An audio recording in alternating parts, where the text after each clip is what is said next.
And welcome. It is episode 105 of the Red Leaf Retrocast. We are back. We're talking more anime. We got 2021 summer seasonal impressions for some shows.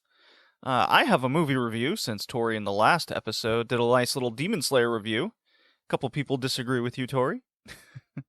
No way. Yeah, believe it Never. or not. I cannot. People disagree with me on my opinion on Demon Slayer. No, I don't believe it. Yeah. I hope they took it as personal attacks. That'd be nice, because that's always what I'm aiming for. I'm always attacking people personally for their tastes every time. Totally not sarcastic or anything like that. Sarcasm doesn't exist on the internet, after all. It also doesn't exist in the Norwegian tongue. So yeah, I believe you're completely serious. Yeah, of course not. Yeah, we're not sarcastic pieces of shit at all. Definitely not. Wow, pretty visceral there. Hey, that's the Norwegian way. It's his culture. He can talk about it. Okay. So on this day, with our new little format, we started a few episodes ago, crossing that 100 mark. This was Tori's anime for review today. What is it? It was indeed. It is a little show called Master Keaton, which is a show that I've had on my radar for a long time, but I couldn't remember exactly why until I loaded up episode 1 and looked at it, and then I was like, there's something familiar about this art style, and then I went to look it up, and it's like, yeah, sure, of course. Naoki Urasawa did the art for the manga on this one, and that explains a lot. He's the guy who did 21st Century Boys and Monster. Yeah, no wonder, things. Right? The moment I saw it, I was like, all right, that's why I was glued onto this. I understand.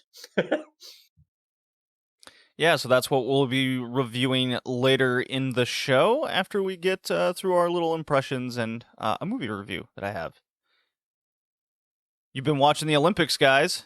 How you enjoying it so far? Or at least it's almost over now. Have you been watching the Olympics? Only when my country wins. I mean, basically. I mean, I've barely been watching it at all because, I like they're competing in the middle of the night for me. Track and field, even though, it's like I'm 12 hours away from Japan, so it's like, oh, it's track and field. At 2 p.m. it starts. Like, oh, 2 a.m. on a Wednesday. Cool. Yeah, it's been great. We set a world record, set an Olympic record. Warholm did a 400-meter hurdles world record again. He broke it it's a 29-year-old record, but he broke it like a month before the Olympics. Oh wow! And then he just broke it again, but he absolutely smashed it in the Olympics. Like he ran 45.94. It's just insane. Like basically, to put it into perspective, everyone that came top 3 in that race broke the old record. Basically, you have to break the old world record just to get on the fucking podium. It was an insane race. Sounds pretty wild. It was. Have you passed Sweden? We have passed Sweden and Denmark, yes, in the medal rankings. Well, that's most important for Norway, right? It is indeed.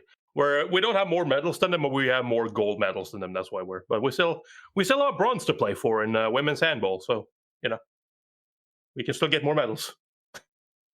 We also won gold medal in sand volleyball or beach volleyball, or whatever you want to call it, because, of course, Norway is known for its lush beaches and amazing weather. So, of course, we're the best in the world at that.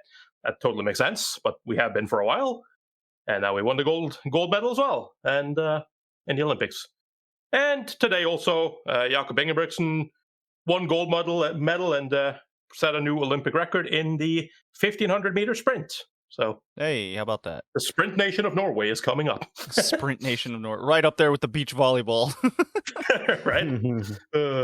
It was like that gold medal from Ingebrigtsen as well. It's the first European gold medal in this event for 30 years. Wow. In that time, it's basically been dominated by Africans, and there's been an American in there every once in a while. So, yeah, it's pretty big deal here. Nice. Well, you got to keep up with the Russian Olympic Committee. Oh, they lost. Yeah. They lost the male volleyball to France. It was such Yeah. a good game. Such a good game. It was like 5 sets.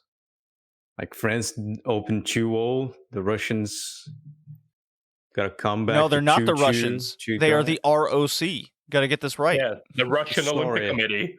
Yeah. Definitely not Russia. All right, Definitely so not Russian. They are Moscowians. Yeah, the Soviets they came back. The Soviets are back. Oh my god, that would be hysterical. They just start the Soviets without the Union. Soviet. I love it. Oh man. Yeah, no, it was a good game. Brazil lost to third place to Argentina in the well, Did you guys happen to that see was so sad. the gold medal with wrestling? With the American against I think it was the dude from like Georgia or something. No, I don't think so. No. So this was one of the two most incredible things I'd seen this Olympics. Was this guy was down by like 3 points. His name's Gable Steveson. He's he's just a super wrestler, just undefeated at everything. But he was down 3 points with like 20 seconds left, and he gets one takedown with like 9 seconds left, and then in the final 3 seconds, he gets the guy down again. Just outworked this dude to the very end of the whistle, and on like at the buzzer wins the gold medal. It was a pretty amazing thing to see. And then the other one that was really awesome was, I don't remember what country she was, but she basically goes into, I think it's the 1,000 meter, and she falls. It was Holland. Yeah, we cannot say Netherlands. Yeah, she Holland, falls. Holland? Netherlands. Yeah, she completely trips and falls, and then comes all the way back to win, and then she won like 2 more medals after that. It was just so cool. I heard about that. Oh. I heard about that. Medium weight box, Brazil won a gold medal today. Or like it was in the middle of the night, so it's today, Japan. It counts. Guy lost 2 out of the 2 rounds out of the 3 in the Olympics, and then the last round, he just knocked out the Ukrainian and won the gold medal. Oh, there you go. And as just like every single Brazilian in existence, he looked at the camera and he sweared his heart on in national television of every single country that was transmitting that. Amazing, really cool guy. We also might have another gold medal in boxing for women as well. Very impressive. Okay. Yeah. It's not bad. It's really nice. Yeah, and there's women's volleyball finals against the USA. Of course it is. It's always against the US. 1:30 a.m. for me, so I'm not watching that. And we won 2-time champion in football. Yay! What a horrible Spain, game! Finally. It was such I've been waiting for Spain to lose the entire fucking Olympics because, god damn it, like they're dominating every game they play in, but they're so bad. They can't attack to save their fucking life. I feel sorry for Japan, though. Like they came so close, they were 4th. Man. Yeah, I don't know. Like to me, it's always an awkward thing with Japan because like Japan is that nation that no matter what they do, they always apologize. Like it's kind of weird to look at. Like they get like silver medals and whatnot, and they're just standing there fucking having to do public apologies on TV for their failures. I'm so sorry. I'm only the second best at this thing in the world. Yeah, right. But it's a problem, right? Because it's been a problem in Japan for a long time. Even when they win gold medals, if they don't apologize, they're seen as the bad guy publicly in Japan because it's like, oh my god, this guy's all about himself. Such a fucking narcissistic asshole. That's crazy because it's the concentration camp. It's the total opposite with how Americans view it, where it's like, now the mentality is it's only about yourself. Oh yeah. No, I mean, like, obviously, there's a fucking medium would be nice. Like, it's nice to respect, everything that everybody that helped you on your way to get to where you are right now. But still, it's like, at the end of the day, the final race, the final whatever, the final that put you at the top is like, that was you. You did that. That's fair. Yeah, I listened to But it's this. like- I listened to this incredibly interesting radio show that was. They've been covering the Olympics from kind of like a business standpoint, and how to market, how various countries market their athletes, train them, different facilities, how the media covers different athletes, and I wish they would have gone into how Japan has treated their athletes, especially being in the home country. But they really focused on a lot of like how Germans treat their athletes versus the Americans, and how Americans just go through this like martyr system of identifying athletes, but it's only like a select few that they feel are the most marketable, rather than, for example, like you guys were saying, Brazilian boxing, that person's going to be a fucking national hero, but if it's not in America, it's seemingly, if it's not in one of those prime TV sports, like swimming's always on TV, then they just don't cover it with the same sense of marketability. It was super interesting. It's not, like, when it comes to marketing, there are the sports that Brazil is really good at, so of course they get the most marketing. It's like the Netherlands, where it's judo this Olympic was just it was disgraceful to this country. Sorry, but yeah, it was the only thing that came to my mind. But it was disgraceful. It was really bad. Same with swimming. It's really bad. Really bad. But it's okay. It's just changing generations. A lot of people retired. It happens. Then you have like boxing, and you have like those guys that we know they won't win, but just because, like, oh shit, we have like this Georgian dude that naturalized Brazilian going to like fucking weightlifting or whatever the fuck, is like, oh, that dude is cool. We have a team in that? Yeah. That's cool. And it was like the same as like what 2012. I remember that because like fucking Brazilian grass hockey team qualified to the Olympics, and everyone was like, wait, what? We have a national hockey team? What? And those guys usually they take a lot of, probably more like a popular advertisement. And with box was the same thing. Boxing wasn't that big in Brazil because you have MMA, right? And then, but it was always big in Brazil, but for 10, 15 years, it kind of faded away. Suddenly a bunch of people just start appearing and they're really good, and suddenly box is back because of a popular advertisement more than just normal, I guess. Normal advertisement. Yeah, I know what you mean. And also in Brazil you also have most of athletes, they are also soldiers. So they receive an incentive to train basically. And they're paid by the military. That's why when you see like sometimes, I don't know if you saw that, especially in track and field, if you see a Brazilian podium, sometimes they will salute. That's because they are military. Yep. I noticed that the third place guy was saluting during the Norwegian national anthem, which was funny to me. But but I get what you mean, right? It's the same thing here. Not everything will get equal treatment, obviously, and it's kind of interesting to see how things kind of develop. And I like to see, like, for example, Jakob Ingebrigtsen and the Ingebrigtsen team, because the Ingebrigtsen family is huge. What's really interesting about them and why they are like a big sporting thing for Norway right now is because their father basically told the top athletes like association here in Norway to go fuck itself. They were going to do their own thing and not be a part of that, which is like unheard of. And now they're the best in the world. So who's laughing now? Yeah. But we have also funny stuff, right? I don't remember what it was right now, if it was spear throwing or like discus or whatever the fuck. I don't remember, right? But we had a guy come out of nowhere and win a silver medal at the Olympics, which is impressive considering the fact that that man is a fucking amateur.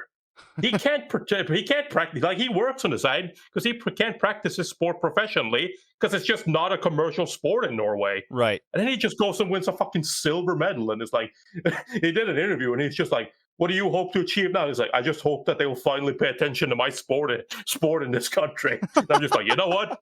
Respect. I respect it. Well, this is an anime podcast. I think it's time we start talking about anime. What do you think? I don't know, man. This sounds pretty anime to me. I mean, it could be. Hey, sport. I mean, isn't there like there wasn't a lot of anime this? Well, I guess 2020 Mm-hmm. about like, oh yeah, we're this really cool sport and we're training for the. Well, there was that one rock climbing anime. It's like, oh, we're going to compete and there's a chance for us to go to the Olympics. Every time there's a bunch of anime like that. But I don't remember a lot in 2020 that the end goal of the anime was, oh yeah, there's gonna be like a qualifier. So I think that has to do with the fact that the Olympics were kind of looked down upon in Japan this year. Like, Oh yeah, popular opinion absolutely. was popular opinion was that Japan did not actually want to host the Olympics at all. So I think they probably decided not the best idea to start hyping up the Olympics. Right. All right, I'm going to play a quick drop and we can start talking about some seasonal stuff.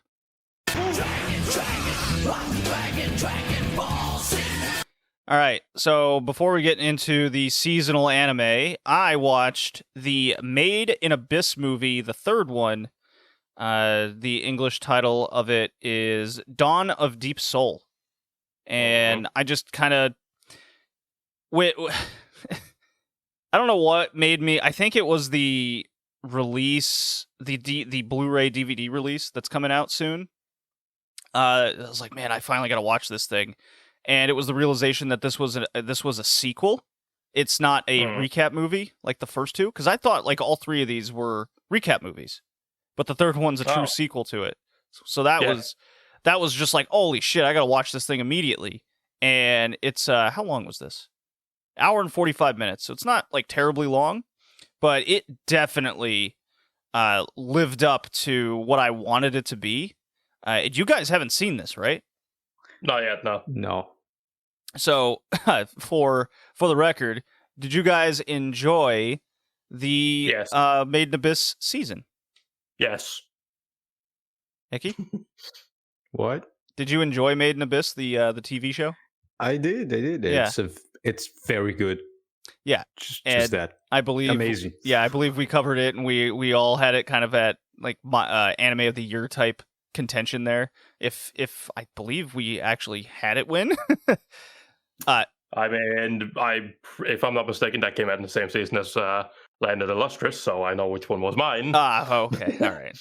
That's yeah. I think. Oh man, which one was first? Now I really I also like Houseki no Kuni. I need to rewatch that because this show just keeps coming up. That show is so it's good. It's a great show, JD. It's so good. It's not. It's geologically stupid. It's fucking great. No. Do I need to go on a mineralogy rant again? How that show's stupid? It's fucking great. One of the few really well animated and rendered 3D anime. Okay, so back to Made in Abyss.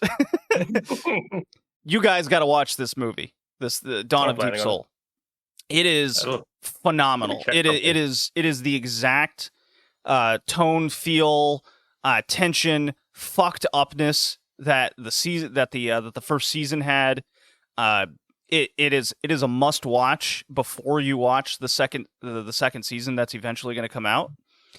It's phenomenally animated. The sound design is really good. The sense of just constant despairing adventure is a good way to put it.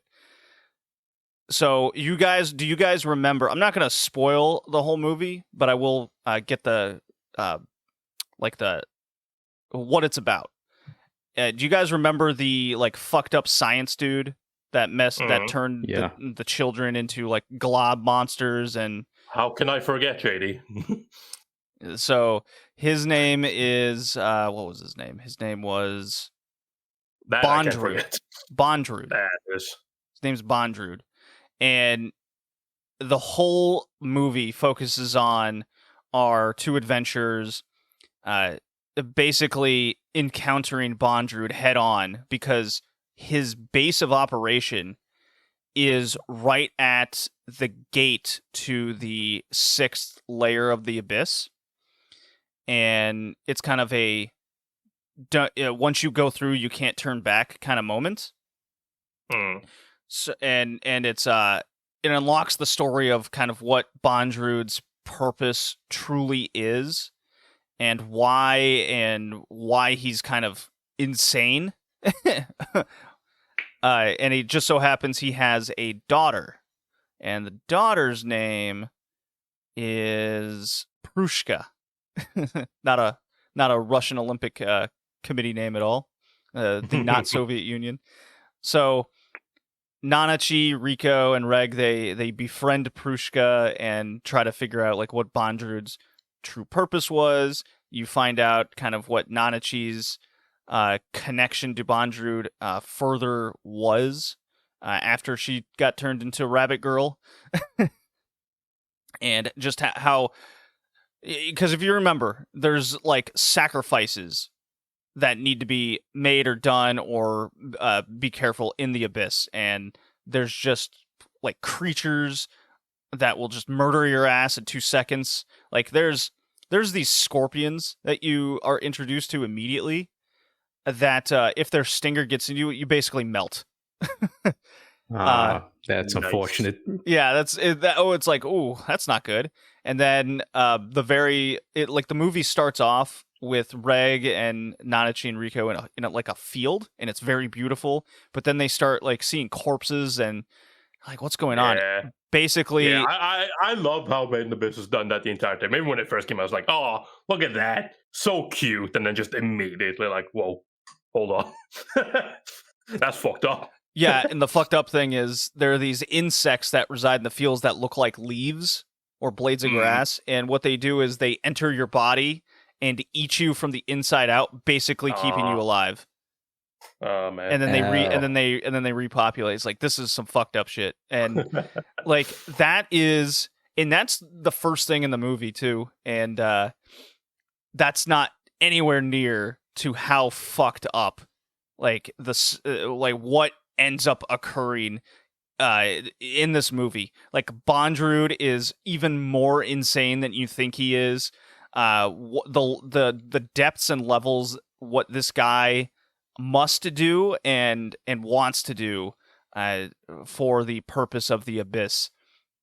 And when you find out the twist of what you need to do to enter the 6th layer, you're just like, fuck. I can't believe, like, you could believe that it's like, oh, it's Made in Abyss. Of course, it's the most fucked up thing you could possibly think of. Of course, that's how you get there. And then you learn a little bit more about kind of Reg's situation, and it of course it ends with them entering the 6th layer. Otherwise, there wouldn't be a second season, right? And it's a really good just continuation of the show, a great continuation of what you wanted. This is like must-watch material, especially if you're a fan of the Made in Abyss. It is poor foreign fans. They're like, oh man, 2nd season of Made in Abyss, I cannot wait to continue this story. What the fuck? Wait, what is this place? Well, I mean, I can't be the only one that didn't know that the 3rd movie is a sequel. You're probably not the only one, but I mean, they did announce that pretty early that they were making movies, and it's like, first they were like, yeah, we're doing 2 recap movies, and it's like, okay, cool, and they were like, and then a 3rd movie, and it'll be a sequel. So, yeah, I just thought all 3 of them were part of the same recap. Nah.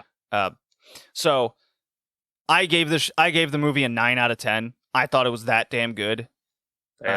It's phenomenal. I can't recommend it enough. But it is definitely not for the faint of heart, much like the season, the TV show was. Definitely not. Yeah, no, I'm still waiting for it to come out on Wakanim. They have the first 2 recap movies, so okay, but they don't have the 3rd movie yet. So hopefully the movie came out January 2020, and you can and it just got released to Sentai Filmworks for purchase. So I won't say how I got it. I totally did not pirate the seas. I spent my real virtual dollar reduce. Right, yeah, the dollar reviews. Yes. The Russian Olympic Committee gets paid in those. Yes. Yes. I spent all my NFTs on that. Oh man, NFTs. Man, I cannot wait to be an old man and keep saying those kind of things. It's gonna be fun. Yeah. So you kids. yeah, and Sentai then Filmworks whenever has correct me and just tell them to go fuck themselves, just like my father does. Yeah, well. Yeah, so Sentai Filmworks has the movie trilogies on Blu-ray. It's like $60. It's in pre-order now.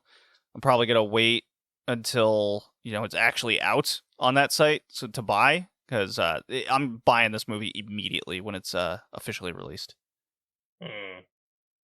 Anyways. Seasonal anime. Nice. Yeah. Seasonal anime. Woo! Imagine watching seasonally. Summer 2021. I said I was going to, or maybe I didn't, but I did check out 5 shows. Okay. Damn. Ooh. Yeah. I went on a little binge in the last couple days. I was about to say that's more than you normally do. I know, right? I mean, I've watched like maybe 4 or 5 shows per season, essentially. And then it comes to the fucking season where there's literally nothing of interest, and it's like I'm gonna watch 5. So here's the thing. I watched watched 15 shows. Like, you watched 15? I probably, most likely. Oh, okay. All right. So I watched 1 episode of Scarlet Nexus, dropped that thing immediately. That was terrible. Makes sense. You're watching this and you just go, I don't know what this show's about. This is very uninteresting. It's just random garble, and it's promotion for the game. It's about as expected. Yeah, but this was quite terrible. Let me Jenny, just so you're aware, like I watched the Persona, the anime. Okay, I know what this is like. I've been there. Yeah, the Persona anime is not so good either. It's just like I can watch I did the opposite. I played the game and I was like, I can watch this. I know the story. This is gonna make total sense. Start watching it. What the fuck am I watching? Yeah, nothing. So. Yeah, so Scarlet Nexus, it's via my anime list here. Solar calendar year 2020, grotesque organisms called others have begun eating people. Yeah, I watched that first episode. I understand like none of that. It's like what it just looks like they just get into a random battle and just random shit happens. And you don't know. You know what they probably did? They probably just took the tutorial and was like, yes, opening episode.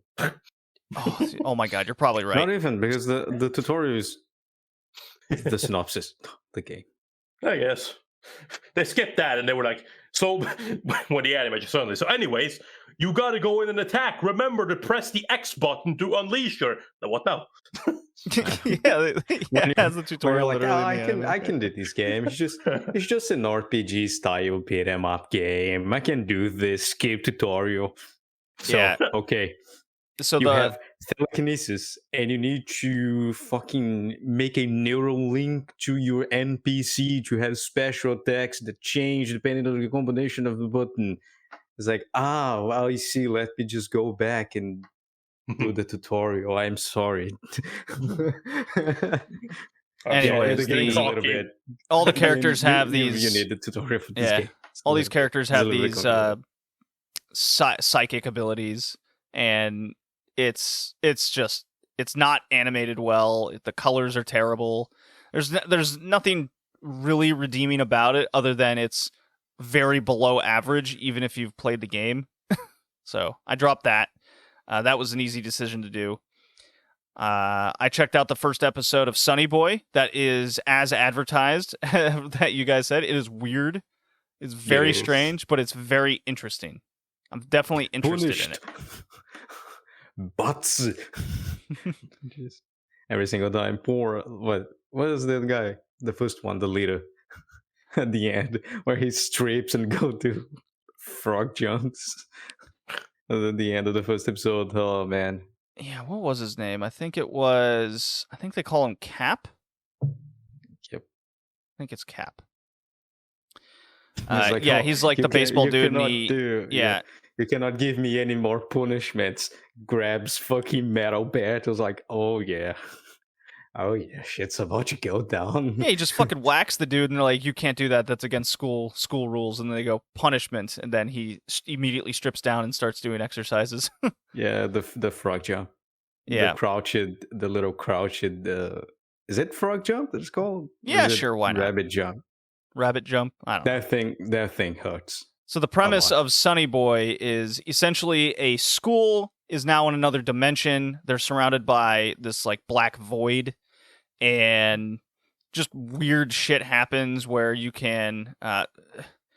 It's almost as if a lot of the students have these abilities in this Yes, in this realm. half of the people they awaken superpowers, as they say. I don't really understood because it seems like everyone has superpowers, but they said like half of the people are normal and the other half have superpowers. Yeah, it's very strange, but I definitely like the art design. I like because who did this? Madhouse.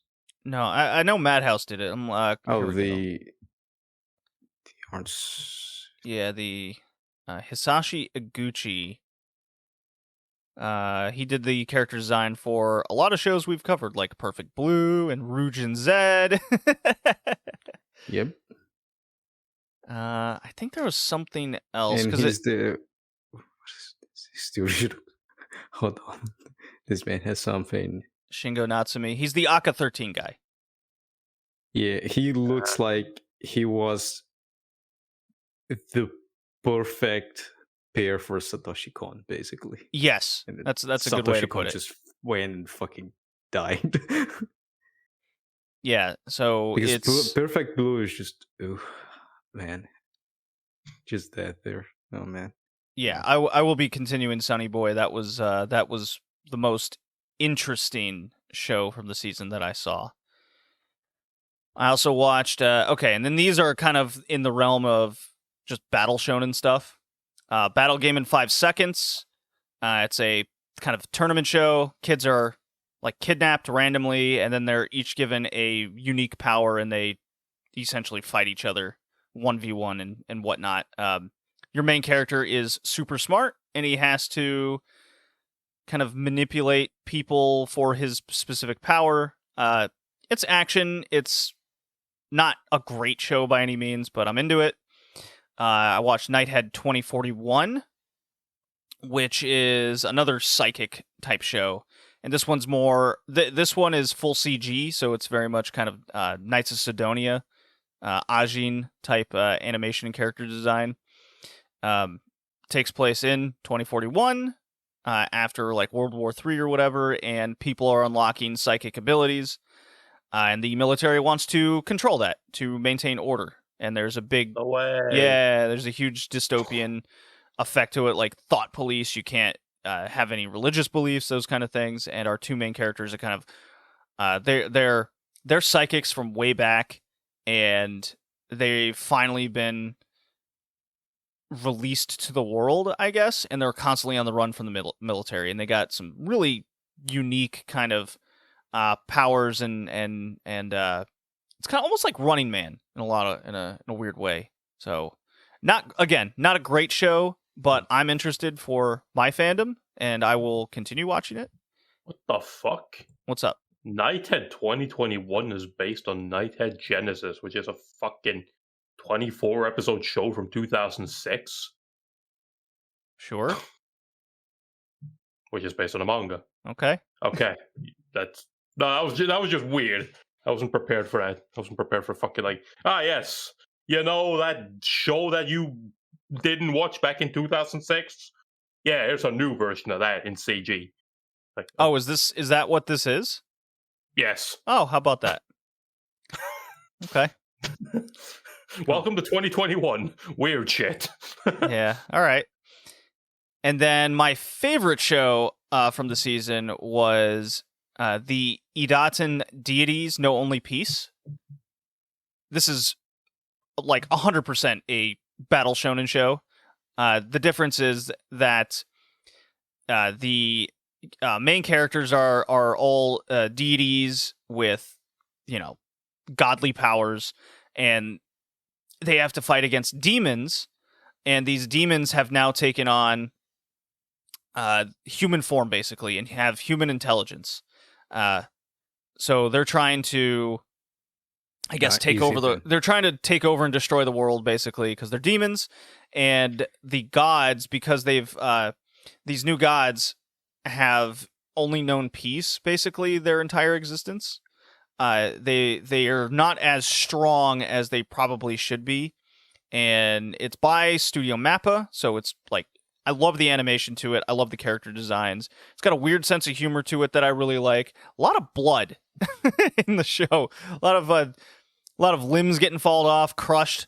There is a scene I was not comfortable with, and so with the exception of this one scene that I'm going to get into, the whole show was very entertaining. It set everything up well.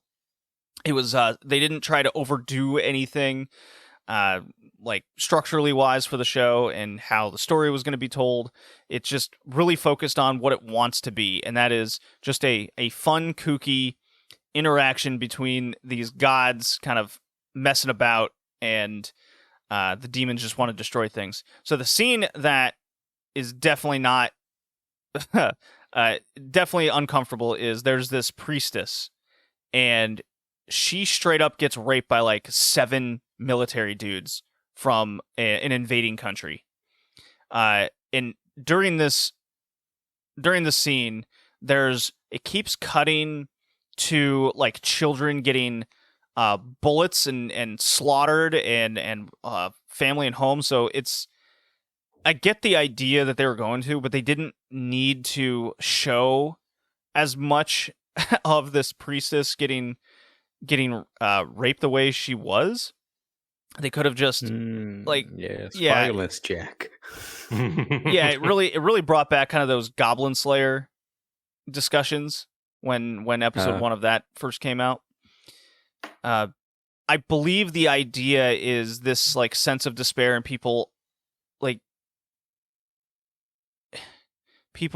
giving up the belief in God and higher power.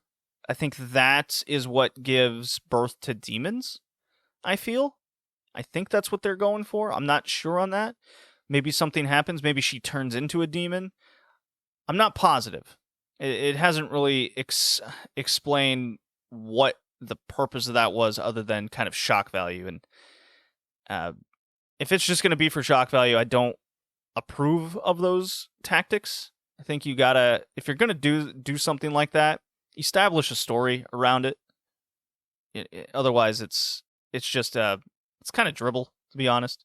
I don't like that. Doesn't Gundam does that a lot? Do they? Probably. Violence. I'm sure it's it just does. like, oh yeah, look at Violence that for nice sake of colony in the space. Oh, it exploded. Oh, is that what you mean? These are people living their lives peacefully. Explosion. Genocide. It's like,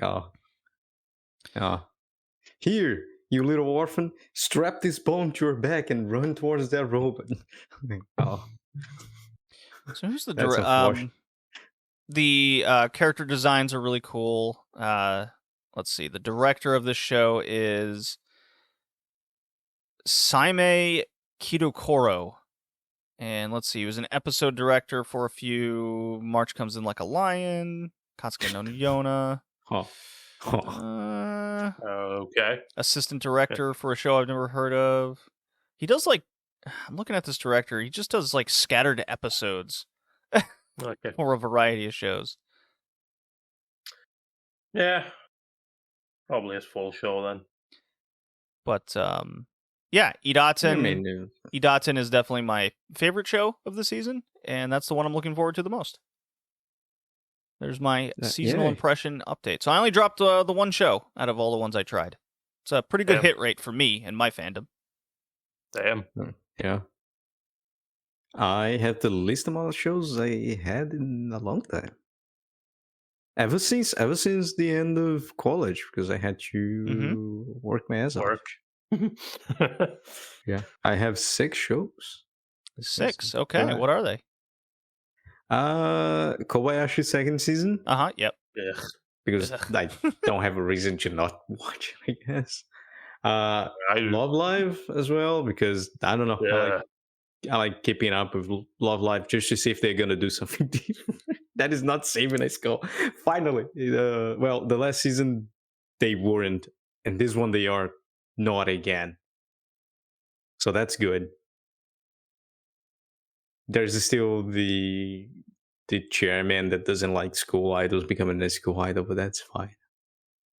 At least they're not like trying to save a school. Sonny Boy,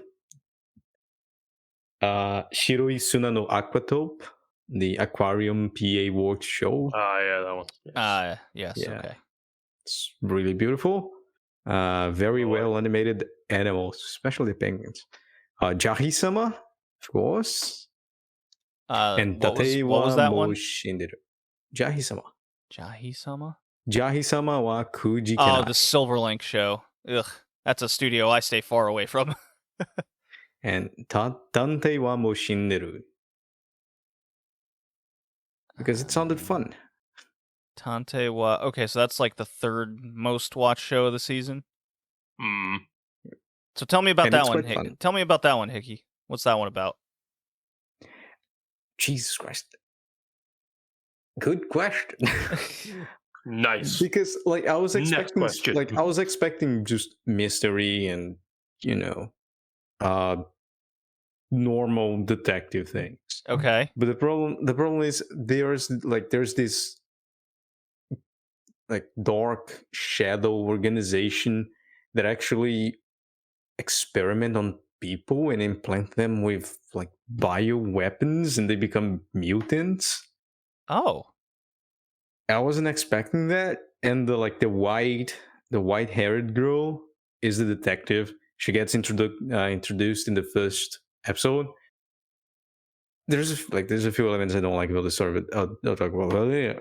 Yeah. She comes in and she, like the first episode, our main character, he's just a unlucky guy. For some reason, ever since he was like in preschool, he's always involved in some kind of accident. So So- Detective Conan syndrome.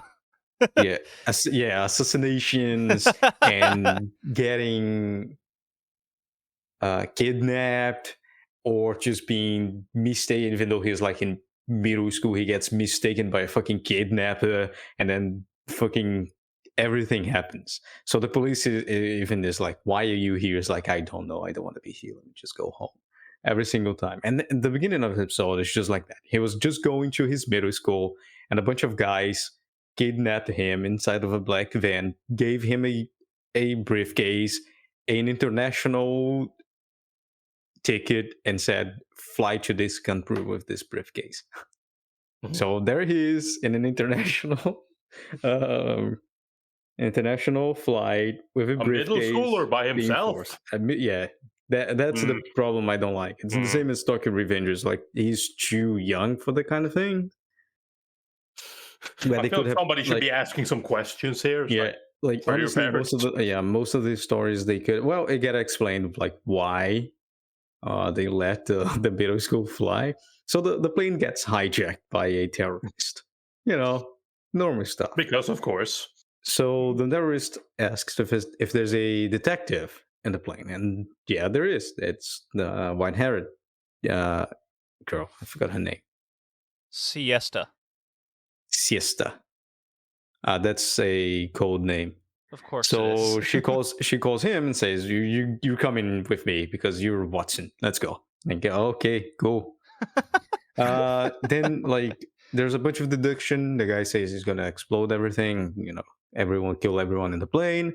If she doesn't entertain him or whatever, deduce why he's hijacking the plane.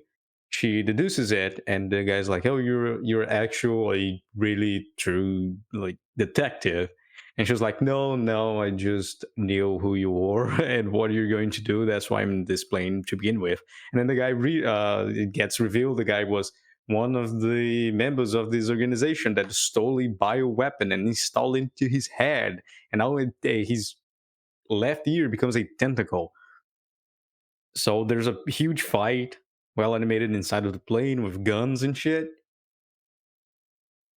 Then you have a bunch of kind of, I don't know, like slice of life. This sounds like a show I interactions. should try out.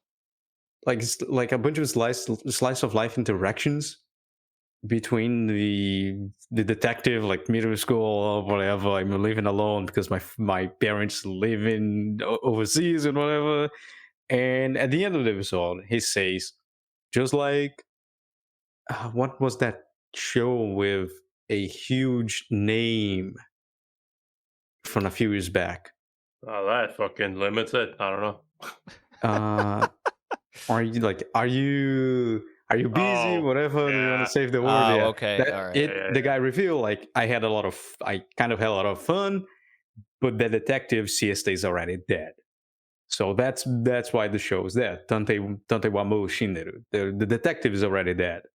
In the second episode, our guy is in high school, and a girl is like, "Oh, you are the detective," because he passed a lot of time as a detective in middle school. She died because he was always involved in some kind of weird shit. He kind of became a detective himself. But it's like, no, I'm not the detective.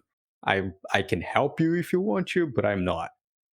For some reason, this girl has this fascination with this guy. Also, Siesta, she was mutated as well. So if she hits someone with her blood, the bioweapon with her blood, for some reason, the person who was injected with the bioweapon cannot attack her. So they need to not obey her, but they cannot do anything against her. So we have like this girl, she has a fascination with our guy. They want to discover some plot out, and they come to see the terrorist, and it's like, well, why she want to do that? Why not? What happens is the girl that is tagging now with our main guy, Watson, she got a heart transplant, it seems. And the heart that is now hers is Siesta's heart. So Okay. the Japanese or whatever international agency that is combating this terrorist group, basically, and had Siesta, the super weapon, mutated human that's the only person that can just stop the bioweapons. They just donated her organs after she died. Yeah, so all of those girls in the cover, like, and then the promotional art, I think they received parts of Siesta's organs. So let me get this. So let me get this straight. It's a little bit convoluted, but it's quite fun. Like it's a very convoluted story because like you think it's about like the detective, and it's just detective stories. It's okay if the detective dies at the end, just like Sherlock Holmes died once. So like if she's dead, that's fine, and the guy just becomes the detective, and he kind of goes figuring out the problems people have around him or the crimes he end up getting involved with. But there's this whole bioweapon subplot and mutated humans and whatever the shit is happening, and then organ transplants, and because the organs they were transplanted, they were still biomutated and part of Siesta, they kind of infected the recipients of the organs, and now they have this kind of not the same power as Siesta because like she was a superhuman basically, but their blood actually acts to stop the bioweapons as well. Why the super agency gave out the organs to random people, I don't know. So I kind of technically watching to discover why the fuck that happened. But I think it's a cool show. It's a little bit convoluted. Sounds bad on paper, but I'm enjoying myself. So I'm just gonna say this. Like, What I really dislike about that entire thing, more than anything, more than all the fucking stupid, like, but why don't people ask questions? Why do people just let this shit happen? Why? The thing that annoys me the most, and I generally don't like this in a lot of shows, but I hate the fucking unwilling MC. Like, they're just like, why are you here? I don't know. I'm just getting dragged around. Yeah, Why? What are yeah. you doing here? I don't know. I'm unfortunate. Why did you? Okay, so you became a detective in the end. Why? No, I don't know. I don't want to he's be a like, detective. It's yeah, like, he's oh like, my I'm fuck, not I a hate you. detective, dude. I hate that. I hate that so much. Like my man just gave up. He's in high school. He just gave up. He has a dead, like his face screams just, I'm dead inside. Why am I here? Why people just bother me? I just want to be. I just want to have a boring life in high school. Whatever, fuck. I don't give a shit. And people come here saying I'm the great detective that ever existed, dude. I just want to go home and jack off. It's not that hard. But unfortunately, he can't, and he gets pissed. He's like, I'm just gonna give you food for thought. That's the only thing he did so far. He's not the detective. He's the sidekick. So he's willing to be a sidekick, not the detective. So the girl is just like, why are they doing that? It's like, maybe you should think about this and this and that. And the actual girl that comes up with the solution, not him. Although I think he knows the solution to the problem. He just doesn't want to be the detective. He's just the sidekick. Like, if you want a sidekick, I'll be the sidekick. That's fine. I don't care about your bullshit. I have like 3 murder charges on me already because I was in the wrong place at the wrong time. So, for the love of God, I just want to have a boring life. So yeah, but yeah, I think it's part of the charm, especially because the show is very quick. Like, the pace of the show is extremely quick. So because of that, I don't really care. If the show was slow and the guy was just like dragging his foot and complaining every single minute, and the show was dragging just like Book Pop Phantom pace, that would be really bad. But because the show is quite fast paced, and everyone is always pushing him around, and he's also pushing himself around, I think it mitigates the fact that he doesn't really want to be there. But yeah, it can be a problem. You're absolutely right about the problem. I just think it's not that bad because of the show pace. If this show slows down, it's gonna be, without the main character kind of changing himself, it's gonna be painful. All right.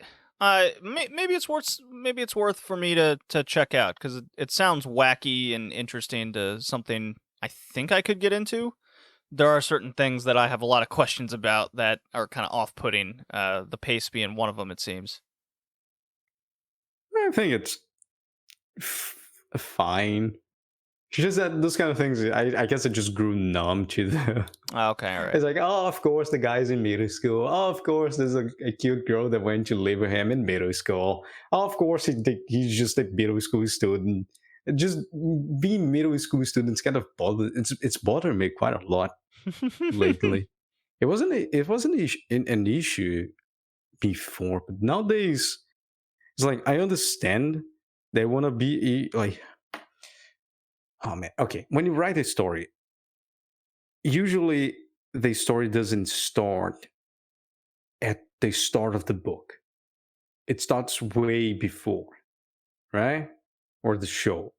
So I understand that you want to be on like those shows, kind of just kind of Tokyo Revengers. You want to have like those middle schools because you want to show the story in high school. The problem is the story you want to show in high school is not suited for high school story. And it's the problem with this show.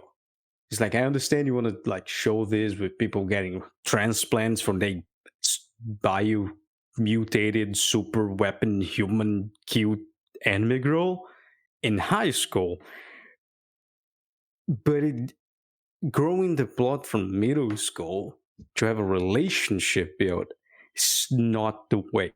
This story is a college grade or young adult life grade story where you start the story developing in middle school, and the actual show or the actual book or a novel or a game, they already start on college or young adult life, and you have like the whole high school, maybe college, to use as material and to quote from in the story. So it bothers me because the kind of story that is being told in Tantei wa Mou Shinneru is not suited for high school, right? Right. Yeah. Because No, they need to show I follow you. Yeah. It would be good if they didn't show the middle school, or it was like just the dumb story of like, she was my childhood friend, she went away, just like Brimhill. You guys remember that show? I do remember that show. Brynhilder in the Darkness. I know. Yeah, Brimhill in the Darkness. It's the same kind of story, but Brimhill in the Darkness technically does it better. Oh God! Because in Brimhill, hold on, no, not that the story is better. The setting of Brimhill is better because Guy is not an unwilling fool. He doesn't have like, I'm always in misfortune. He just have a friend. The friend dies. Suddenly he's high school, and now the friend that died comes back to his high school. Is a biomutated super weapon, just like here.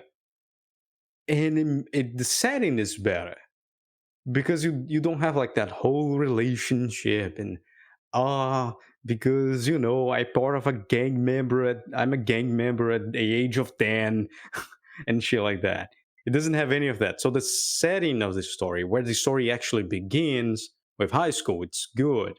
It's not what happens here. Not that the story is good, but how it's constructed. It is constructed in a good way that works. In this one, it doesn't work that well because the type of story that's been told in high school is the prelude to it is not really suited for middle school age or middle school mentality. It's better if they were in late high school and the story was being told in a later date. In my opinion, I think that's a really, really bad thing to the show, and it's something that has been bothering me this year in particular in anime. I don't know what triggered that. Maybe Tokyo Revengers triggered that because it's kind of the same problem it has. But it's a fun show. It's like a little wacky and dumb. There's nothing wrong with being wacky and dumb. Sure.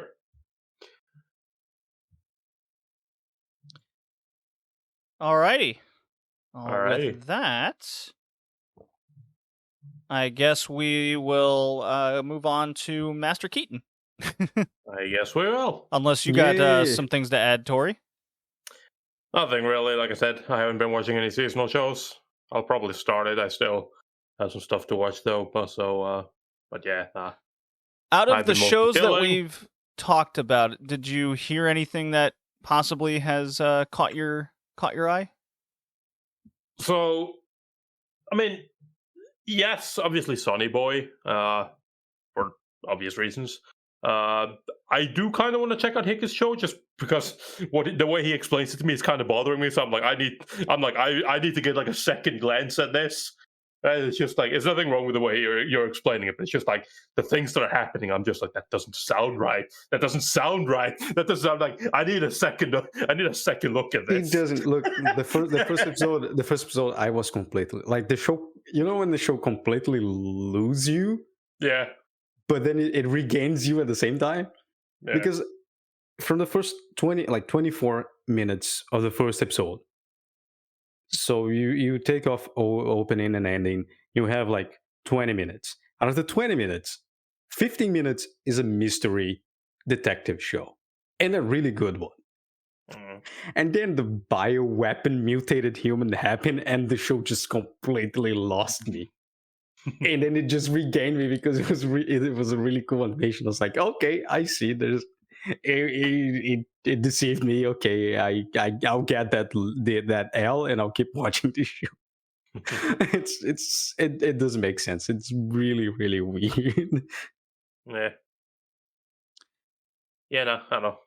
Maybe I'll pick up some shows this season. We will see. I haven't decided yet. We shall see. I think you'll watch Sonny Boy. I think that's the one. Yeah, Sonny Boy is nice. I mean, maybe. We'll see. Or no, I know what Tori's gonna watch. Hickey. I know what he's gonna watch. He's gonna watch Love Live. Hell Oh, yeah. yes, my favorite. He's gonna watch Obey Me, the OVA. Yeah, the fucking yaoi ass looking. Yeah, You're right. that's my kind of show. Hell That's yeah. your jam. I know it is. Okay. I will play a drop, and we can get going into Master Keaton. Go, go, go, Astro Boy! Okay. Nice and quick. Whoa. Hour into the show. Hell yeah, we're making good time. Well, okay. So, Master Keaton. Okay. This show. Insurance. Yeah. Yay. Yeah. It started in fall 1998. That's when it came out. It's by Studio Madhouse. And it's basically by the dude that did Monster and 20th Only the Century art. Boys. Or at least the art, Only the yeah. art. The director is Masayuki Kojima. And looking through his... he did Black Bullet.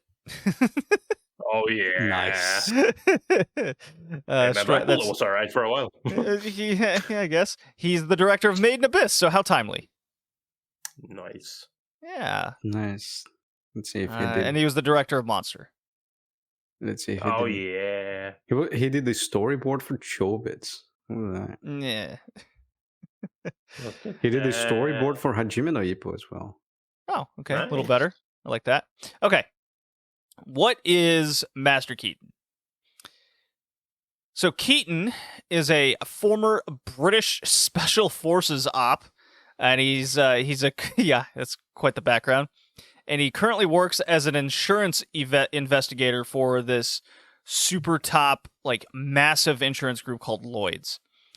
And in between of all this, he gets sent out onto things for Lloyd's for most of the episodes that we've seen. It's 24 episodes long, plus there's like a 15 episode OVA. It came out afterwards. Master Keaton, as you learn, or Taichi Keaton as his full name, he went to college for Aichi Hiraga Yeah. Keaton. Yeah. He went to college for archaeology in, I think it was France, actually. No, he was Oxford. Oxford, yeah. Wasn't there an episode Oxford. where he was in He was teaching. Dude, that man is just He's the everywhere. James Bond of insurance. Yeah. He was a teacher in France in the school. The school. That's what it closed. was. Yeah. Every time it's like, oh yeah, no, he's like in Russia and then in Japan and then China and then go back to England and sometimes in France. He's all over the place. He is Greece, he is they a went to world Greece. traveler, and he like what he has to do for Lloyd's. It's not so much he's an insurance guy. He's more of I would describe his job as the he's like a mercenary for this insurance company, if Yeah. anything. That's why Yeah. I said like the first 4 episodes, I was like, man, I thought I was going to watch a really boring show about insurance scams. I thought the show especially because of the art style and because the guy did Monster, and Monster is really good, but it's really boring at the same time. Come on, like- I didn't think that. I think it is. I think it's good. It's got but moments it's where boring. very boring. Yeah. I think it's Ugh. the same. It's at the same time. It's a everlasting duality with Monster. At the same time, you're highly entertained. You're also highly bored. And I was like, man, if this is gonna be just like that, and it just became fucking Blackwater the anime. And I was like, what the fuck is just happening here? Who is this guy? And they start talking about like 90s conflict and 90s and 80s conflicts that happened that were really, really weird. And then you just have mercenaries and fucking West Germany terrorists everywhere. I was like, what the fuck? Yeah, is it takes going on? place Yeah, in it's like the late 80s, early 90s for a lot of the Mhm. show. It really, I got the feeling it went back and forth between time Oh yeah, a that lot. definitely did. Like, It definitely did. sometimes you're in West Germany, sometimes you're in East Germany, sometimes it would reference something from like the 70s. It was all kind of all over the place. And in a weird Mhm. way, I found that very interesting that it took place in this time frame. Yeah. I mean, the show took place, came out in 98, so I guess it was written during those eras. So that's kind of a little backstory there. Where I thought this show really kept me engaged was it's an episodic show, but it never stayed within the same kind of genre. And what I mean by that is sometimes you get like an espionage episode. The next one you may get a slice of life. The next one you may get is a murder detective. Next one is he's teaching archaeology in France. There's 2 episodes that are fully dedicated. Yeah, there's 2 episodes fully dedicated to fucking drinking, which was great. There is indeed. There's also just stories that doesn't really involve Keaton at all. Like fucking when he's in Russia, talks to find the fucking immortal Russian dude, right? It's just like a lot of that is just him being told stories. My favorite episode, that is the Angusti, the Scotland guy that went to Japan and became a Tengu, and like it doesn't. It has nothing to do with him. He's just telling this story and how he went to search for this guy. That Pocket was in Japan for some reason. And I love how his dad is literally off the viewer. Like, yeah. The Yatsen episode. I don't know his name in proper Chinese. The Yatsen, they're just like, oh yeah, he taught the communists how to fucking cook. He went to Taiwan and they taught them how to cook. He went to Japan. He went to everywhere and told everyone how to cook. And that episode was also really cool. Has nothing to do with insurance. It's just Keaton and his partner O'Connell. O'Connell, yeah. Yeah. That guy's wacky and eating, just eating. Yeah, and then you have episodes just like, hey, there's a bunch of these Soviet West Germany terrorists in this house, and you're gonna break in, like. Bullish guys. Yeah, I loved episode 14 as well. The one with the dude who was looking for his lost daughter when he had defected. Oh, dude, that was like one of the best ones. A good episode. Yeah, I love that episode. So let's talk about that episode. Okay, so that episode is a guy escaped East Germany with his, I guess, assistant, and because his wife was pregnant and she clearly couldn't make the trip to escape with them. So she goes, "I will stay here, raise the child. That's all I need. You and your assistant go to the west and basically get the fuck out of here, because we're gonna live in a very terrible time." And what happens is she's the wife that's left behind is punished. She's sent to a fucking concentration camp basically, and she has the child there. The child's put up for adoption, but the dad he kind of went on with his life for what I think was like 10 years or something. No. I'm mixing up a different story. So he finds out, like, he was told by the East German government that she died and the child wasn't saved. So he's like, yeah, that sounds about right. That's bad.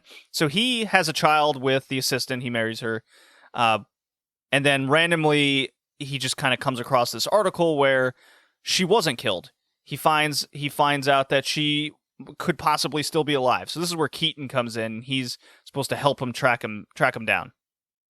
You find out that the wife did eventually die, but the child was saved and raised and put up for adoption. So now Keaton and this guy are trying to find the daughter.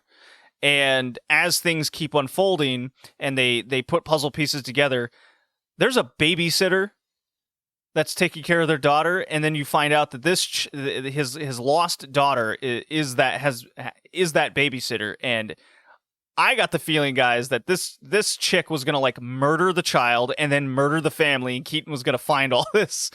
I mean, they went far into implied, even earlier before they really like started nailing down that she was the fucking one. Just the whole like thing with the tie and like remember to put the tie on properly and just tightening it really tight. And I'm just like, there's something off about this one. Oh yeah, I was what are the odds that this one's his daughter and she's out for revenge? And then the story just starts going that direction. I'm like, oh god. Yeah, and you empathize with this chick too, because this lost daughter, because you find out like she was raped by her adoptive East German rich dad. She's like psychologically damaged beyond reason. And as far as she is concerned, she was abandoned. Like her and her mother Oh, was yeah. abandoned by this guy who just went off to live a rich, fulfilling life while they were there suffering. So you understand where she's coming from, but it's just like, since you know who this guy is, that he actually cares, you're like, oh man, this is setting up for such an unfortunate end. No.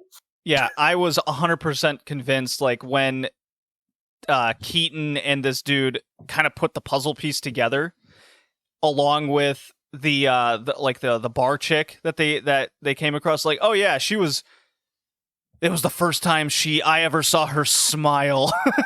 Yeah. And I was like, oh, they're gonna get back. The daughter's gonna be murdered, the wife is gonna be murdered, and she's gonna be covered in blood, and then they'll arrest her. That's how I thought it was gonna end. And then the daughter just starts singing the music box song, and it like channeled it all, and it all ended kind of happily ever after. Yeah, I guess. Hopefully. a bit of a bittersweet Hopefully. ending, but it's like, at least they found each other. Yeah, no, there's a lot, and I love that. I love the different moods it gets, right? Because Master Keaton can be serious. It can be even a little bit scary at times, but it can also just be silly, dumb fun. Like the one with the was it towards the end, the fucking the dude who was like, it was like Capture? stealing for his people.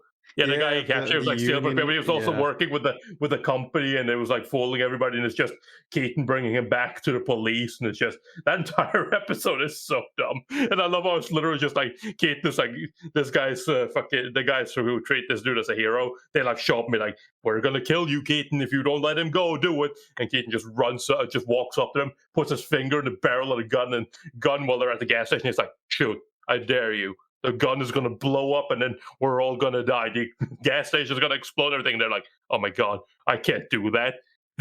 And afterwards, when they finally leave, Keaton is just like, "Yeah, of course that's not how this works. Come on." It would have just blown right through me. You kidding me? I love that. It's so dumb. Also, just forever sake, there's so much weird stuff about Keaton, because like even that last episode was just like the beginning, how he kind of became like an op. How he got the insurance job? Yeah.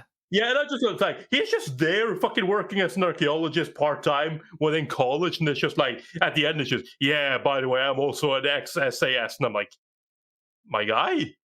I'm sorry. Yeah. Yeah. No, like What is every your single life? time, it's like, if that was the first episode, I wouldn't be surprised.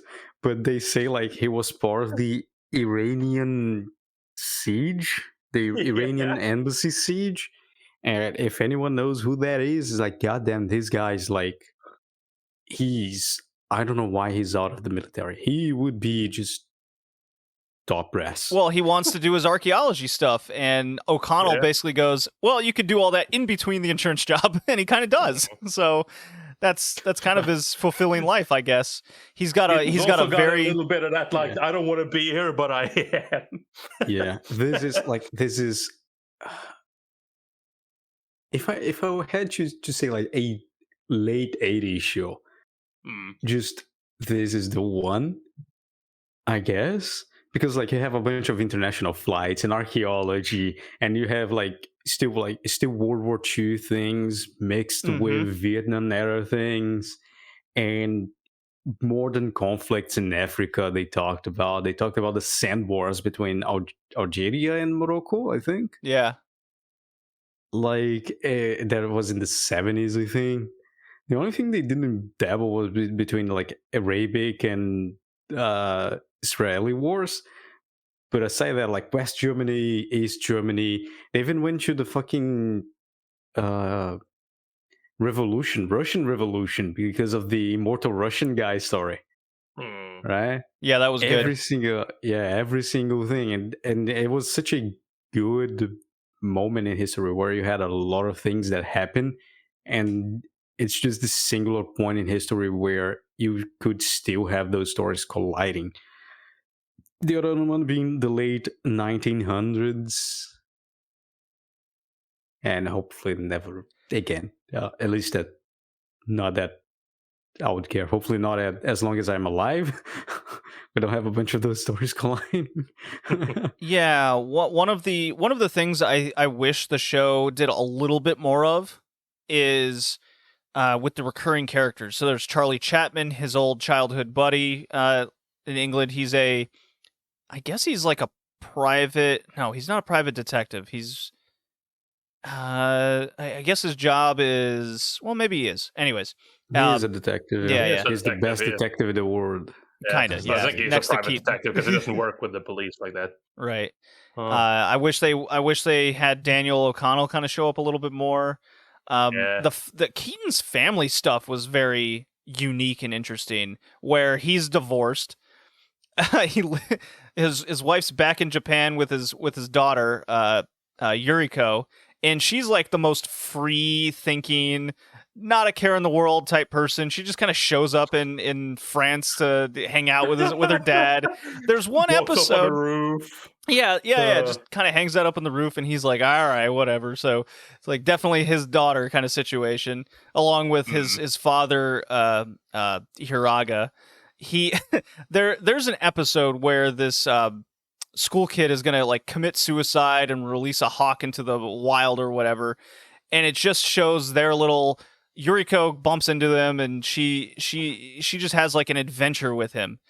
And I love the fact that when that started. Yeah, I love when that started. It's just like, oh my god, my son and your daughter is going to commit a double suicide. The family says to Keaton, he's like, yeah, no, don't worry about that. That won't happen. I love it every time. Calm? Yeah, how could you be so calm? Our son, he's mad. He's crazy. It's like, nah, he's with my daughter. Don't worry about it. It's fine. Not a care in the world. How can you have so much faith in your daughter? Don't worry about it. It's because I know my daughter, and she wouldn't kill herself. Yeah, I just love the personalities where she just like her and the character's name is Funase. Just go into like a tomato vineyard situation. She just rips 2 tomatoes off. It's like, don't worry about it. Let's eat these. And then when Keaton and the father they come across, like, your children stole tomatoes, and Keaton just goes, well, I mean, come on, look at them. I can't blame them for eating those. Those are good. The father just doesn't understand. Keaton's just there. What were some other? This is the carefreeness of a man that can fucking kill you with a finger. Yeah, Just really doesn't give a shit. I mean, I can't really think of an episode I disliked. I think besides the one that you named, Tori, episode 14. There were moments I disliked, like sequence of episodes. It's not like they were bad episodes. Just like nothing really happens. And it's not really that interesting. Yeah, it's just storytelling. It all depends if those stories being told are remotely interesting to you.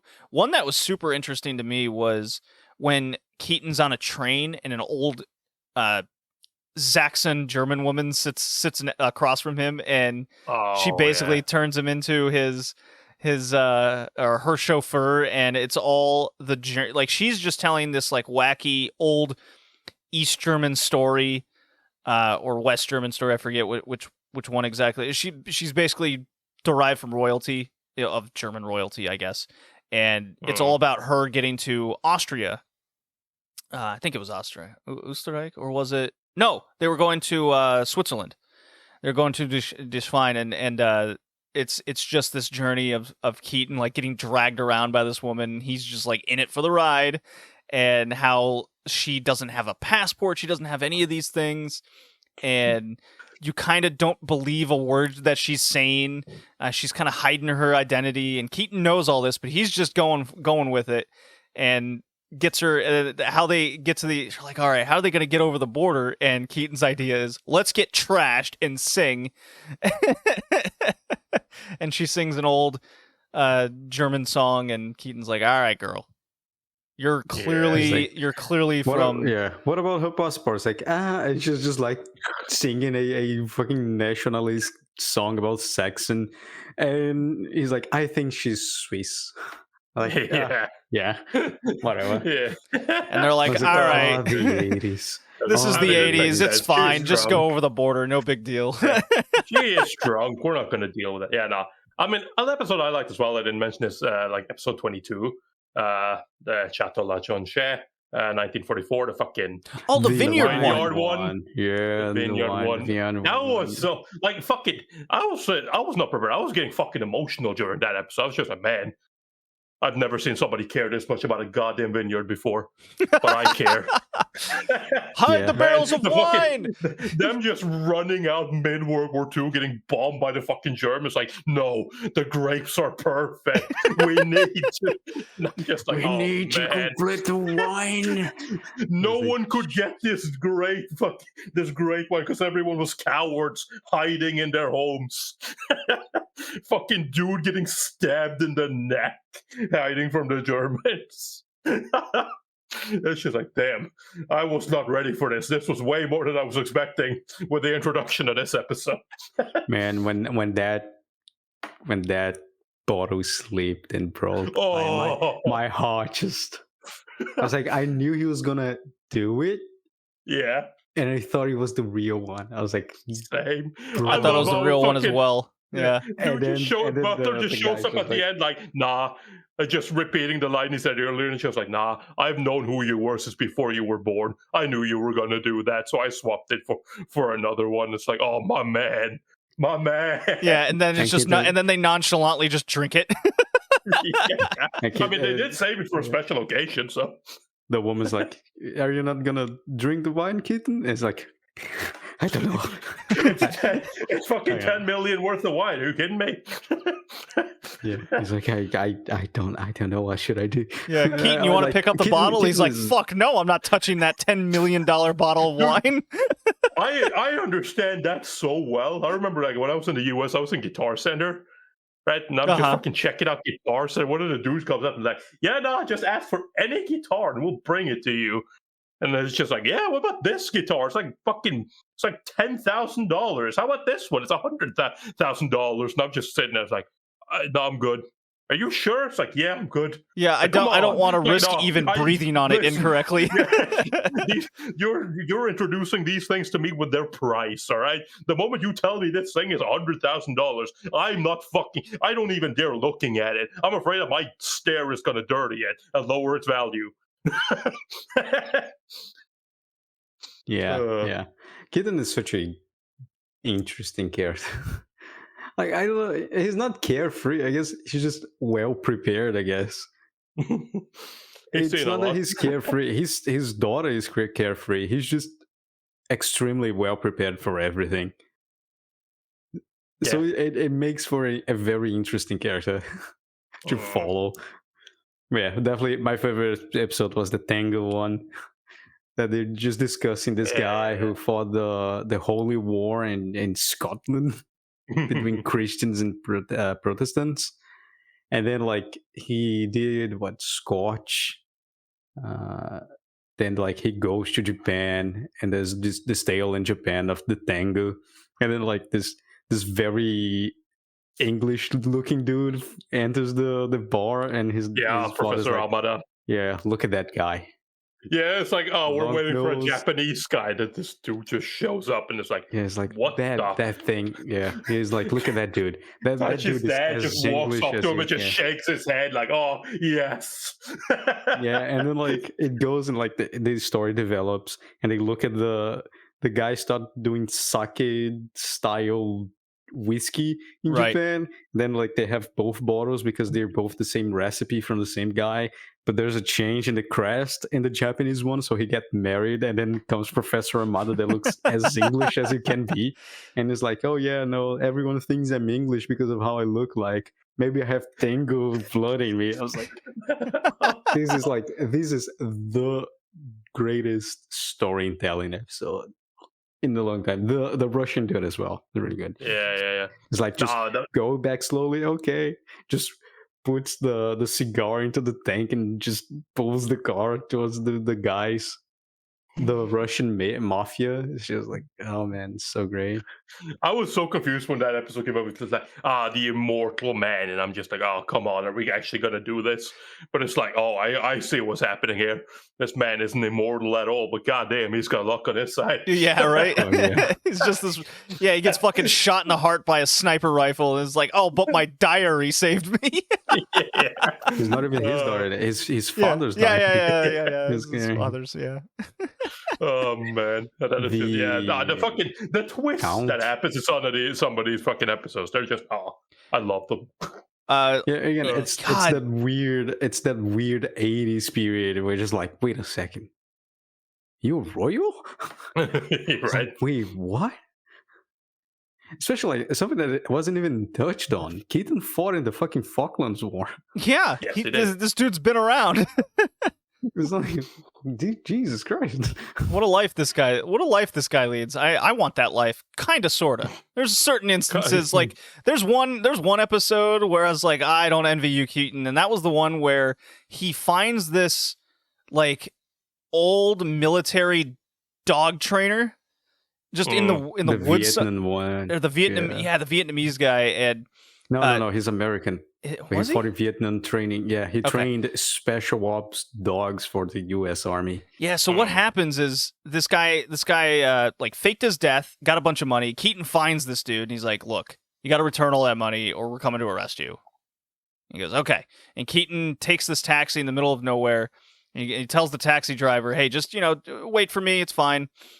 And I thought it was like some assassin that this dude has kept locked in a cage like forever. But it turns out to just be this attack dog. I'm like, oh, because so the attack dog, you don't see it's a dog at first. So the taxi driver like dies. The dog mauls him. So Keaton thinks the taxi driver just left, and Keaton ends up hitching a ride back to town, and he's just chilling. And all of a sudden, this dog is next to him, and it's like, "Oh, hey, Poochie, no problem."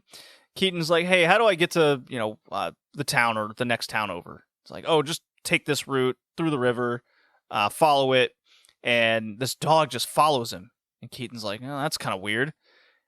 And then the dog he turns around, dog's gone, and for the rest of the episode, this dog is just trying to murder Keaton, go for his neck, and Keaton's like doing these like river techniques. He comes across, he lucks out with this dude in the woods. He's just like, "Man, that was close. That dog's after you," and it's like this dog is just hunting them, like a The dog predator understands out of some tactics, crazy horror and, movie. Yeah, the dog kills the guy, the farmer Biggs. So the guy goes out thinking, it's just, oh goddamn, this dog, I'm gonna shoot him, and it's like, no, it's a tactic. The dog is trained, and the dog actually killed the pigs to attract the humans to kill them. It's like, Jesus Christ. Yeah, I love the fact that it's like, Cool. why? What is he doing? No, he went for the weapon because he's identified the weapon as the biggest threat. And I'm like, man, there's some strategy in this dog. This dog really is smarter than a human. And it's just fucking fucking Keaton with his with his flashbacks. Like, don't even bother. Dogs are smarter than humans. And it's like, man, there's only one way to deal with dogs. And then he fucking he lets him bite his arm. He wraps his arm real good. Lets him jump in. Gets his arm in his mouth and just fucking puts the dog in the lake, head underwater, just holding his tongue. Oh, man. Shit's insane. Yeah, there's some good fucking episodes. That thing. Another one I really enjoyed was the what's it called? Yeah, Peaceful Death, episode 13, the IRA terrorist. I like that one as well. The fucking dude making bombs was just decided. Oh, that one, yeah. It's the end. Yeah. That it's the end. And it's just, I don't want to do this anymore. And it's like, yeah, Keaton, you've disarmed my bombs in the past, which again just adds to fucking Keaton's repertoire of things he does. Like, Bomb defusal expert. How about you fucking help me, disarm my new bombs, my absolute masterpieces. Yeah, that was such a sad episode. Like, it was. He jumps to save the child because if the package was disrupted, I love how he tries to would- play it it would off afterwards as explode. well. Just he sits there, like, sorry, kid, that's my bag. Yeah. Yeah, and then like the detonator was in his pocket and it just goes inside of his heart. I was like, oh, Yeah. that's unfortunate. The dangers of actual brass pockets and shorts that if you get into an accident that it might actually happen. It's a big problem. Yeah, maybe not keep potentially sharp objects in your breast pocket. That's the No, that's Maybe the don't lesson dive. there. Maybe don't dive at people when you do it. Yeah. Yeah. Yeah, I kind of Please wish do I not kind of make bombs. yeah, one of the only other things I wish the show would have done more, I mentioned it before, was the repeating characters. I kind of wish they would have gone to that well a little bit more often, as kind of Taichi always, or Keaton has I keep calling him Taichi now. Keaton kind of has a sidekick character, you know, is Watson to Holmes situation a little bit more often, because those, besides the just great storytelling techniques they did, if there was a more established connection to things and characters, that to me would have been taking the show to that next level in interest and must watch territory for everybody. This show was super surprising to me. I enjoyed the hell out of this, and there's a reason why, like, the directors and people involved, you know, with Monster and whatnot. That's right. This is right up my alley, and I believe, Tori, I had this on my list for a while as well to watch. I just couldn't. I think at the time I was searching for these things, I couldn't find it, so I had to just forget about it altogether. And luckily, it's now, you know, out there, able to find, and it's on sites. This was a slam dunk show to me. There was just a couple episodes just weren't as good as others, which for an episodic show, for us to just be like, hey, remember how great that episode was? Remember this one? Oh man, that was awesome too. What a great show this was. Yeah, no, it was a surprise. Yeah. I had fun with Also, just a little thing. The OP doesn't suit this show at all. it. No, it does not. What the fuck is that? What the fuck is that opening to?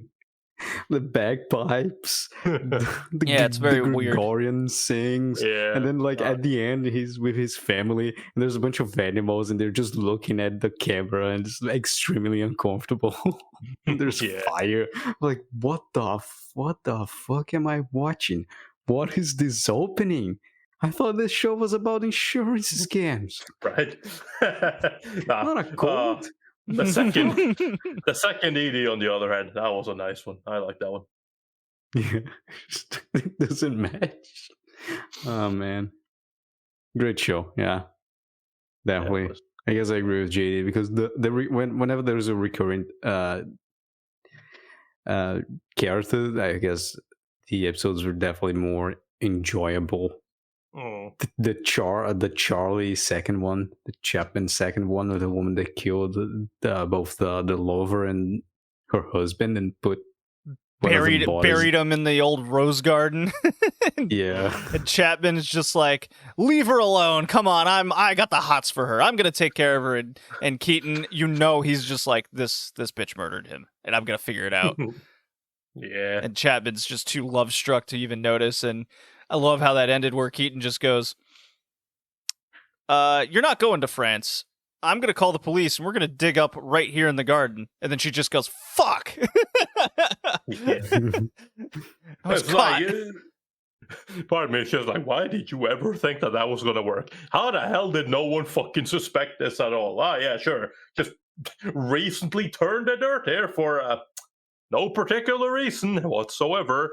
We found the blood of the supposed dude who was harassing her. We found that, but let's not look into that. Let's not worry about any of that. Why is the body you found full of scratches in his face? He landed on roses. And roses. That makes sense. Like, do you realize the roses he landed on don't have thorns? Yeah. Yeah. Keaton just constantly just goes, well, that doesn't add up. That doesn't add up. Yeah. All right, what is it? Like, and all the while in the background, this chick is like cutting the brakes to her own car to claim that the crossed lover is still after her. She poisons her own dog and claims that it's him too.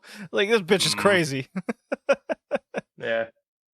But still managed to make it seem somewhat plausible because, Keaton can just sneak in as he wants. So it's like, it still keeps up that, like, maybe it's just sneaking past past security. But, it's Keaton. Keaton could probably sneak into Fort Knox or some shit. Yeah. Most likely. He'd just be walking in like, hey, what up? Keaton is the most awesome MC for the weirdest show. It's like, yeah, no, he's a former special ops for the British SAS. He fought in the Falklands. He was in the Iranian embassy siege.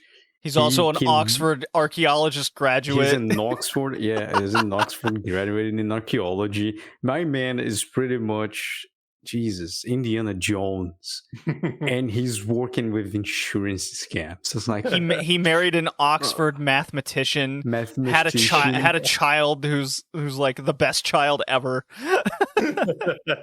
My man is just like, oh yeah. But don't forget, he is still human. He did get that D minor on that one essay. He did that one essay one time. He has a lot to learn. Nice episode. That was the French one. Yeah, French school. That the professor come back and he's like, Keaton is kind of ashamed because he didn't become a good archaeologist. And the professor's like, I see you became a really great man. I was like, man, I see you became a really great man. Yeah, that's when you just like pound your fist against your heart and you're like, bro, my dude. Like, man, that's the point, man, right there. I mean, it's like, it's one thing to have that told by your you former probably teacher, killed a bunch of Argentinians, most likely, but man. When your former teacher is a guy who literally just kept his lectures going during the war, while bombs were raining against them, when he says you became a good man, that means something. Yeah, that gets you right in the cockles. You're just like, I feel that so much. Yeah, no, I'm definitely watching the OVA as well. Oh yeah, hell yeah, 100%. I mean, we can put on the list just the OVAs and review because it's fun to talk about the show. It's fun to talk about Keaton. Yes, it is. Okay, I'm looking at some of the episodes synopsis as well, and I'm looking forward to these. There's some interesting stuff here. So after the next episode's my pick. Then it's Hickey, then it's Tori. Tori, am I just gonna write you down for Keaton, or Hickey? Are you gonna want to watch it immediately? And it's your choice.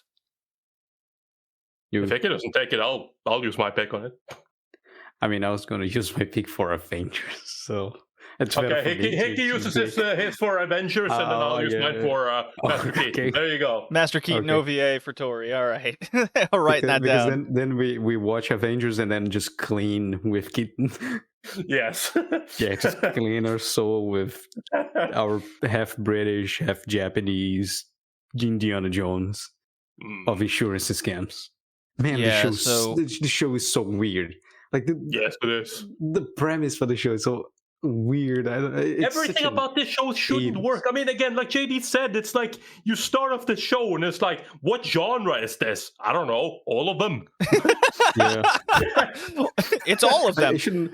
My biggest problem is like, oh, this is such a wacky show. Come on, and then you look at stories from the 80s and the 90s, even in the 2000s with the Iraq War, the beginning, right?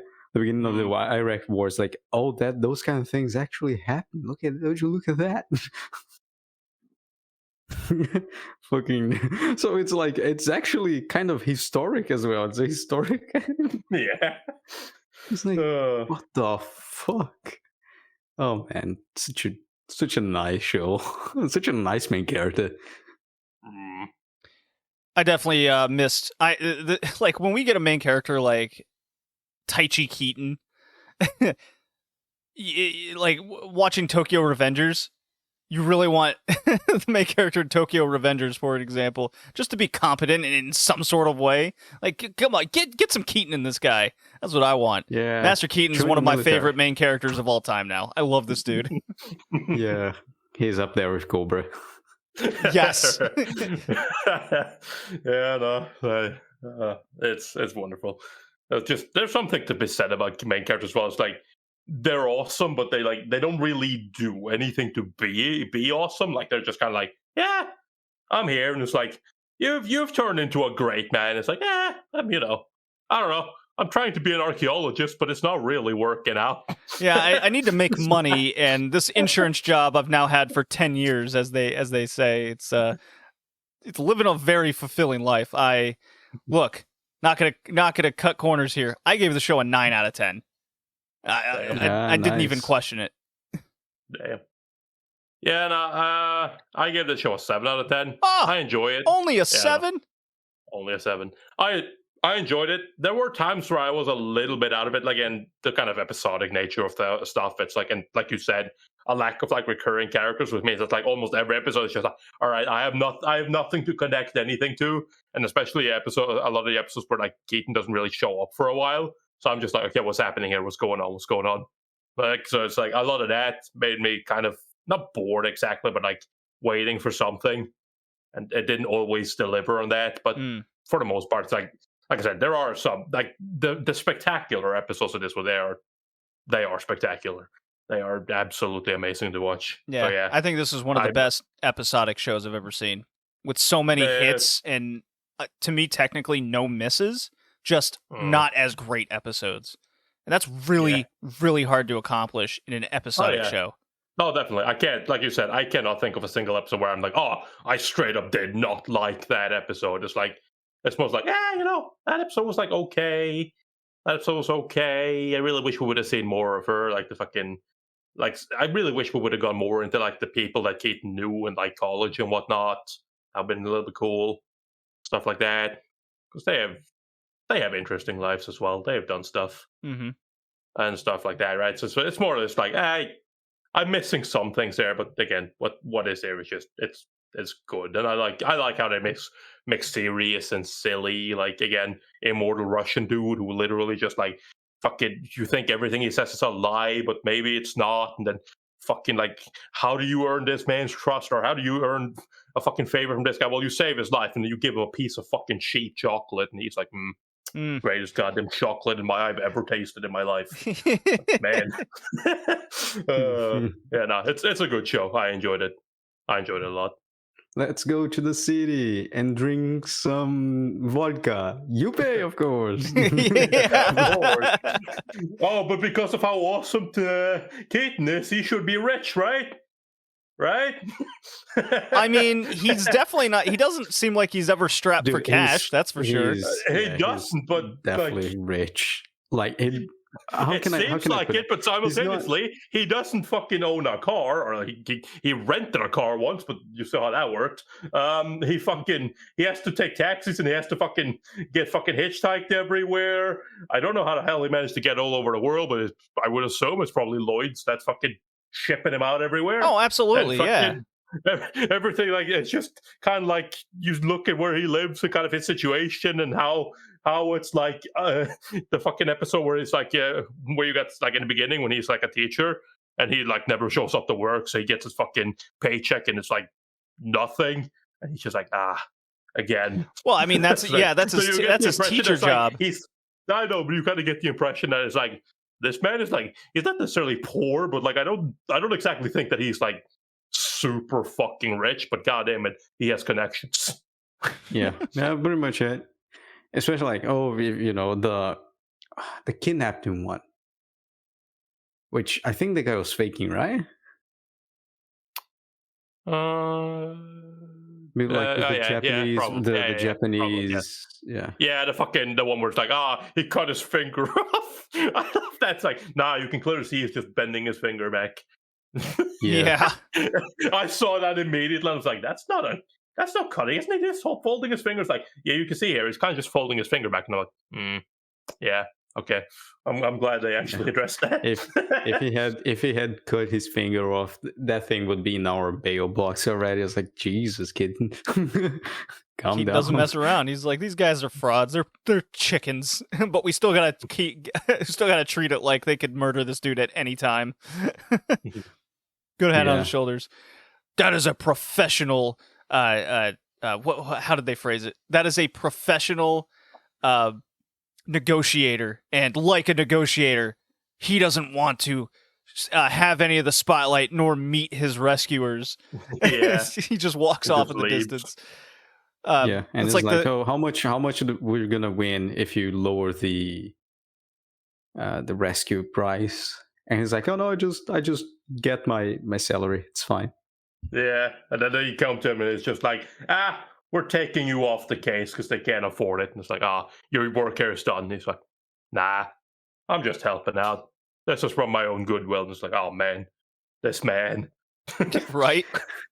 Man, I really like Indiana Jones. Such a cool dude. Half Japanese, half British Indiana Jones. Great Such stuff. a cool guy. Hickey, what did you I give wish the he had show? a pistol. I was thinking also a 7. Ah, But because you gave it and yeah, it's there's a few problems with the steel frames. Sometimes they don't look really beautiful, to say the least. It becomes a little bit bubbly, pink, Some of those backgrounds, bubbly. yeah, okay. I hear the it. characters. The characters from time to time they just not there. Probably because of the art style. That's okay. It's not that simplified, so sometimes they just change from the one keyframe to another keyframe. Different people doing it. The in betweens can become a little bit wobbly. Aside that, just music wise, the OP is really weird. The EDs are nice. There isn't much music that I remember, but that's probably because the show is really cool. I wasn't paying a lot of attention to music. And there's some streaks of really, I wouldn't say boring. It's not boring. The show is not boring. It's just like not really good episodes. Sometimes you go 4 or 5 episodes without a really, really impactful episode, and that can be very diminished to the show if someone is interested in British, Japanese Indiana Jones, but doesn't want to know what kind of soap Indiana Jones uses to do his laundry. Which kind of there are episodes like this in Keaton. So because of that, I don't know. I was thinking of a 7, but I'm gonna bump it to an 8. So we had a good 7, 8, 9. Not bad. Yeah, I mean, it's just straight up, how much did I enjoy the show? And that's why I gave it such a high score. Everything you said about kind of animation, character designs, and all that. Yeah, very fair. Very fair. Okay. Our next episode is my pick, and it is over Dr. Slump. And there's a movie set out there because much of the Dr. Slump TV show has just been lost to time. So we read the manga for Dr. Slump back when we were doing a fun little manga piece for the episodes. Yeah. And this is a show I've wanted to give time to because it's by Toriyama. It's pre-Dragon Ball Z, and Dr. Slump is a pretty famous character series, and I think it's worth checking out and discussing, and that's kind of the motivation behind that. And then we got our next 3 to choose. We already got the Keaton OVA, so that's going to be fun to cover again. And we'll see you next time. Peace. Goodbye.